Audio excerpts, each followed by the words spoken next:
দুধের প্যাকেটটা দেখে হয়তো ভাবছেন কি করব এগুলো দিয়ে, তাই তো।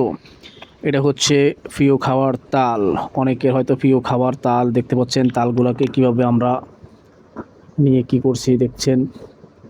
তালগুলোকে একটা প্লাস্টিকের ফাজের মধ্যে দেখতে পাচ্ছেন ঘষে ঘষে তালের রসগুলোকে আলাদা করা হচ্ছে। তালের রসগুলো যখন আলাদা হবে তখন এগুলো দিয়ে আপনি ইচ্ছা করলে পিঠা বানাতে পারেন, ইচ্ছা করলে আপনি এগুলো দিয়ে সিদ্ধ করে সিরা দিয়ে মুড়ি দিয়ে যা ইচ্ছা ওটা দিয়ে খেতে পারেন, সেই স্বাদ। আর পিঠা বানালে তো কোনো কথাই না। দেখতে পাচ্ছেন এভাবে ঘষাঘষি করার পর তালগুলো যখন নিচে চলে যাচ্ছে দেখতে পাচ্ছেন কীরকম আস্তে আস্তে তলের দিকে নামতে আসে। তবে একটু কষ্ট করা লাগে আর কি, যেহেতু কষ্ট করলে তো মিষ্টি খেতে পারেন। দেখতে পাচ্ছেন এটা হচ্ছে তাল। হয়তো অনেকে এইভাবে খান, অনেকে খান না। দেখতে পাচ্ছেন চুলের উপরে দিচ্ছে গরম করার জন্য। এগুলো দিয়ে হয়তো আপনি ইচ্ছা করলে পিঠাও বানাতে পারেন, আবার ইচ্ছা করলে এভাবে খেতে পারেন। একজনে এক এক রকম খায়, যাই হোক যে যেভাবে খান সমস্যা নাই।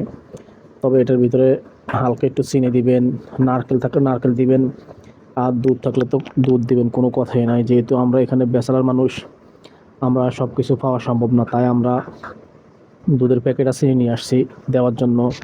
ইনশাল্লাহ এগুলো খেতে যে একটা টেস্ট, যারা একবার খাইলেন তারা বারবার খাইতে ইচ্ছে করবে। দেখতে পাচ্ছেন কেমন সুস্বাদু খাবারের মতো দেখা যাচ্ছে, দেখে বোঝা যাচ্ছে না এগুলো যে তাল, কিন্তু বছরে একটা খাবার তাল। দেখতে পাচ্ছেন সে খাবার আমরা আজকে খাবো ইনশাল্লাহ। হালকা একটু পানি দিচ্ছি, কারণ বেশি ঘন হয়ে গেছে, এই কারণে হালকা একটু পানি দেওয়ার চেষ্টা করলাম। দেখতে পাচ্ছেন এবার চিনি দেওয়া হচ্ছে। দেখুন চিনি চিনি যদি ন দেন তাহলে একটু মিষ্টি কম হবে। আবার যারা মিষ্টি কম খায় তাদের জন্য ঠিক আছে, আমরা তো একটু মিষ্টি বেশি খাই তাই একটু চিনি দিলাম। এটা হচ্ছে দুধ।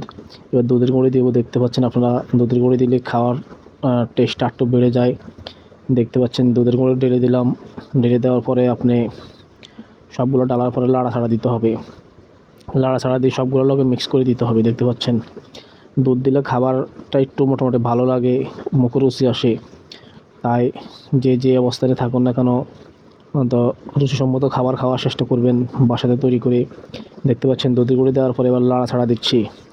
লাড়াছাড়া দিয়ে সবগুলোকে মিক্স করার পরে এটার কালারটা অন্যরকম হয়ে যাবে। দেখতে পাচ্ছেন এগুলো খেতে যা একটা সুস্বাদু লাগলো, যারা খাননি তারা তো এরকম ট্রাই করে খেতে পারেন, ইনশাল্লাহ অনেক ভালো লাগবে।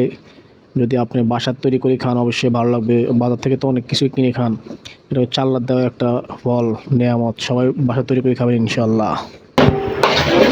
আসেন ভালো হয়েছে, তাহলে রস পেয়ে যাবেন মুড়ি দিয়া। আর বইয়ের আমরা এত ব্যস্ত আছেন কা, আরেকদিন দুটা দিবেন বুঝলেন।